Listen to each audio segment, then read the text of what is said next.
বৈষম্য বিরোধী ছাত্র আন্দোলনে সংহতি প্রকাশ করে সংযুক্ত আরব আমিরাতে বিক্ষোভ করায় শাস্তিপ্রাপ্ত ৫৭ বাংলাদেশিকে ক্ষমা করেছে দেশটির সরকার। ক্ষমাপ্রাপ্তদের মধ্যে ১৪ জন শনিবার রাতে দেশে ফিরেছে। তাদের মধ্যে ঢাকা হজরত শাহজালাল আন্তর্জাতিক বিমানবন্দরে ২ জন এবং চট্টগ্রাম শাহ আমানত আন্তর্জাতিক বিমানবন্দরে ১২ জন অবতরণ করেন। ১৪ জনকে সংবর্ধনা জানাতে হজরত শাহজালাল আন্তর্জাতিক বিমানবন্দরে যান ছাত্র জনতার অভ্যুত্থানে নেতৃত্ব দেওয়া বৈষম্য বিরোধী ছাত্র আন্দোলনের সমন্বয়ক হাসনাত আব্দুল্লাহ, সার্জিস আলম সহ অনেকে।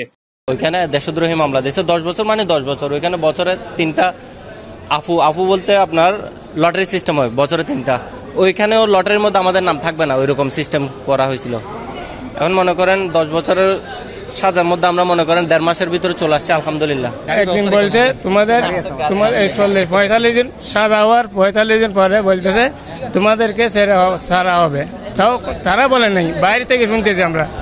বাইরে থেকে শোনার পরে তারপরে আজকে সকালে আমাদের নাম ধরে ডাকছে, ডাকে আনি পাসপোর্ট ইমিগ্রেশন কইরা বোর্ডিং পাস দিয়া ডাইরেক্ট বিমানের ভিতরে দিছে। উপদেষ্টা মন্ত্রীর কাছে অনুমোদন আবেদন, আমার ছেলে ছাড়া পেয়েছে। আমার ছেলেকে আবার যাবার জন্য সুযোগ দেন, না হয় একটা চাকরি, ভালো একটা চাকরি দিলে আমি খুশি হব। এই 1.5 মাসটা তো কিভাবে কেটেছে নিজেও জানি না, কোনো খবরও পাই না। একটা মোবাইলে করে একটা মোবাইলে করতে পারছে না যে আমার ছেলেটা জেলের মধ্যেই আছে, এই খবরটাও আমরা পাই না। কিন্তু এই খবরটা পাইছি কালকে। এদিকে চট্টগ্রাম বিমানবন্দরে আলহাজ শামসুল হক ফাউন্ডেশনের প্রবাসী সেবা বুথের পক্ষ থেকে ফাউন্ডেশনের চেয়ারম্যান প্রকৌশলী মোহাম্মদ নাসির উদ্দিন ফুলের সংবর্ধনা দিয়ে সকলকে বরণ করে নেন। একই সঙ্গে ফাউন্ডেশনের পক্ষ থেকে সকলের জন্য বিশেষ খাবার ও নিজ গন্তব্যে পৌঁছাতে যাতায়াতের ব্যবস্থা করা হয়।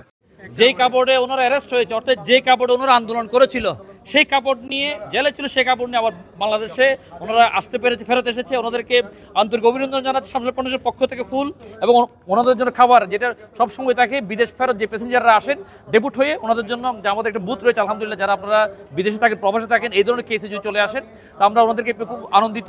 তো এই যে আমাদের পক্ষ থেকে ক্ষুদ্র সম্বর্ধনা, এটা খুবই ক্ষুদ্র কিঞ্চিত, আপনাদের জিততে আগে এই ধরনের কিছুই না। হয়তো বাংলাদেশের সকল জনগণকে আমরা অনুরোধ করবো, এই প্রবাসী ভাইরা যে গ্রামের হবে সেই গ্রাম থেকে ওনাদের জন্য যাতে ওনারা আলাদা একটা অ্যারেঞ্জমেন্টের করেন, বিশাল করে একটা সংবর্ধনা দেন।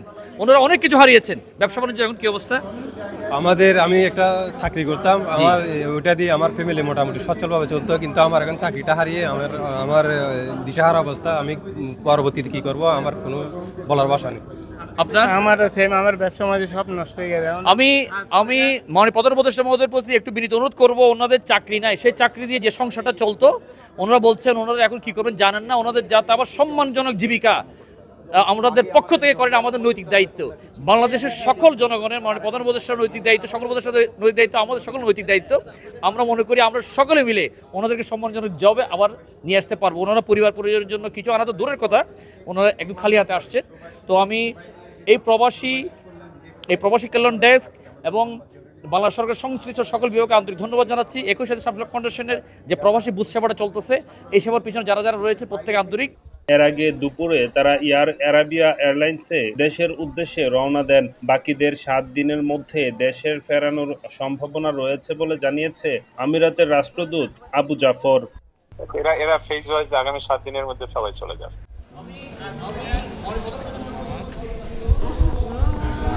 দেখতে পাচ্ছেন যে